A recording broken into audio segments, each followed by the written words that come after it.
ಜೈ Shriram friends. ಒಬ್ಬ average married men Sunday ಹೇಗಿರ್ಬೋದು ಹೇಳಿ? ಬೆಳಗ್ಗೆನೇ ಬೇಗ ಎದ್ದು ಗಾಡಿ ಎತ್ಕೊಂಡು ಮಟನ್ ತರಕ್ಕೆ ಹೋಗಬೇಕು. ಈ ಮಟನ್ ತರಕ್ಕೆ ಹೋದಾಗ ಕುರಿನ ಮೇಕೆನ ಹೆಂಗೆ ಗೊತ್ತಾ ಕಂಡುಹಿಡಿಯೋದು? ನೋಡಿ, ಬಾಲ ಇದ್ದರೆ ಮೇಕೆ, ಗೋಟ್ ಅಂತ ಅರ್ಥ. ನಮ್ಮ ಸಾಹೇಬ್ರಿಗೆ ಸಂಡೇ ಅಟೆಂಡೆನ್ಸ್ ಹಾಕಿ ಮಟನ್ ತೊಗೊಂಡು ಸೀದಾ ಮನೆಗೆ ಬಂದು ನೋಡಿದ್ರೆ ಕಾರ್ ಗಬ್ಬೆದೋಗಿತ್ತು. ವಾಶ್ ಮಾಡಲೇಬೇಕಾಗಿರೋ ಸ್ಥಿತಿಲಿದೆ. ಏನು ಮಾಡೋದು? ವಾಷಿಗೆ ಬಿಡಲಾ, ನಾನೇ ಮಾಡಲಾ? ಮನೇಲಿ ವಾಶ್ ಮಾಡೋಕ್ಕೆ ಎಲ್ಲ ಮಿಷಿನ್ ಎಲ್ಲ ತೊಗೊಂಡಿದ್ದೀನಿ, ಯೂಸೇ ಮಾಡ್ತಾಯಿಲ್ಲ. ಸರಿ, ಯೂಸ್ ಮಾಡೇ ಬಿಡೋಣ, ವಾಶ್ ಮಾಡೋಣ ಅಂಥೇಳಿ ಸ್ಟಾರ್ಟ್ ಮಾಡಿದೆ. ಇದನ್ನೆಲ್ಲ ಫಿಕ್ಸ್ ಮಾಡಿ ವಾಶ್ ಮಾಡೋದಿದೆಯಲ್ಲ, ಅದೇ ದೊಡ್ಡ ಚಾಲೆಂಜಿಂಗು ಫ್ರೆಂಡ್ಸ್. ಅದಕ್ಕೆ ತೊಳೆಯೋಕ್ಕೆ ಬೇಜಾರು ಮನೆಯಲ್ಲಿ.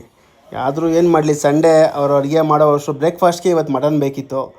ಸರಿ ಅಂಥೇಳಿ ವೆಯ್ಟ್ ಮಾಡ್ಕೊಂಡಿರೋಕ್ಕಾಗಲ್ಲ ಅಂಥೇಳಿ ಸ್ಟಾರ್ಟ್ ಮಾಡಿಬಿಟ್ಟೆ ತೊಳೆಯೋಣ ಅಂತ. ಬೆಳಗ್ಗೆ 8-8:30 ಬಿಸಿಲಲ್ಲೂ ಕಾರ್ ತೊಳೆಯೋ ಅಷ್ಟರಲ್ಲಿ ಸಾಕಾಗೋಗ್ಬಿಡ್ತೆ ಫ್ರೆಂಡ್ಸ್. ತೊಳೆದಾದ್ಮೇಲೆ ನೋಡಿ ಹೆಂಗೆ ಕಾಣ್ತಿದೆ ಗಾಡಿ, ಚೆನ್ನಾಗಿದೆಯಾ? ಹುಡುಗರಿಗೆ ಏನು ಚೆನ್ನಾಗಿಲ್ಲ ಅನ್ನೋ ಅವ್ರ ಕಾರ್ಗಳು, ಅವ್ರ ಬೈಕ್ಗಳು ಲಕ ಅಂತ ಹೊಳಿತಿರ್ಬೇಕು. ನಾನು ತೊಳೆಯೋದು ನೋಡಿ ನಮ್ಮ ಮಚ್ಚವನು ಕಾರ್ ವಾಶ್ ಮಾಡ್ಕೊಳಕ್ಕೆ ಬಂದ.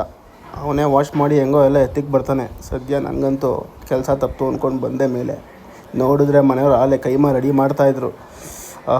ಅಲ್ಲೇ ಮಾಡಿಕೊಟ್ಟೇ ಬಿಟ್ಟರು. ನೀರು ದೋಸೆ ಕೈಮಾ ಚೆನ್ನಾಗಿ ಒಳ್ಳೆ ಬ್ಯಾಟಿಂಗ್ ಮಾಡಿ ಅದೇ ಬ್ರೇಕ್ಫಾಸ್ಟ್ ಇವತ್ತು. ನೆಕ್ಸ್ಟ್ ರಿಸೀಟ್ಸ್ ಪ್ರೋಟೀನ್ ಹಾಕ್ಕೊಂಡು ಜಿಮ್ ಕಡೆ ಹೊರಟೆ. ಏನಪ್ಪ ಇವನು ಮಟನ್ ತಿಂದು ಪ್ರೋಟೀನ್ ಹಾಕ್ತಾನೆ ಅಂದ್ರೆ, ಇದು ನನಗಲ್ಲ, ಇದು ನನ್ನ ವೈಫ್ಗೆ, ಅವಳು ಚಿನ್ನಲ್ವಲ್ಲ ಅದಕ್ಕೋಸ್ಕರ. ಅಲ್ಲಿಂದ ಸೀದಾ ಹೊರಟು ಜಿಮ್ ಕಡೆ ನಡೆದೆ. ಜಿಮ್ಮಿಗೆ ಬಂದರೆ ಜಿಮ್ಮಲ್ಲಿ ಇವತ್ತು ಯಾರೂ ಇಲ್ಲ, ಫುಲ್ಲು ಖಾಲಿ. ನಮ್ಮ ಹುಡುಗಿ ಐತೆ ವರ್ಕೌಟ್ ಮಾಡಿ ಜಿಮ್ಮಲ್ಲಪ್ಪ ಆಮೇಲೇನೋ ಅಂದ್ಕೊಂಡ್ಬಿಡ್ರಿ. ಜಿಮ್ಮಲ್ಲಿ ವರ್ಕೌಟ್ ಮಾಡಿಕೊಂಡು ಅಲ್ಲಿಂದ ಸೀದಾ ಮನೆ ಕಡೆ ಬಂದೆ ಅಷ್ಟೇ. ಫ್ರೆಶಪ್ ಆಗಿ ಮತ್ತೆ ಮಧ್ಯಾಹ್ನ ಊಟ ಮಾಡಿ ನೆಕ್ಸ್ಟು RCB ಮ್ಯಾಚ್ ಸ್ಟಾರ್ಟು. ನಮ್ಮ ಅಣ್ಣನ ಮನೆಗೆ ಹೋಗಿದ್ದೆ. ಅವನು ಆಲ್ರೆಡಿ ಮ್ಯಾಚ್ ನೋಡ್ತಾ ಇದ್ದ. ಕೊಹ್ಲಿ ಬರೀ ಒಳ್ಳೆ ಫಾರ್ಮಲ್ಲಿದ್ದರು, ಒಳ್ಳೆ ಮ್ಯಾಚ್ ಆಡ್ತಿದ್ರು.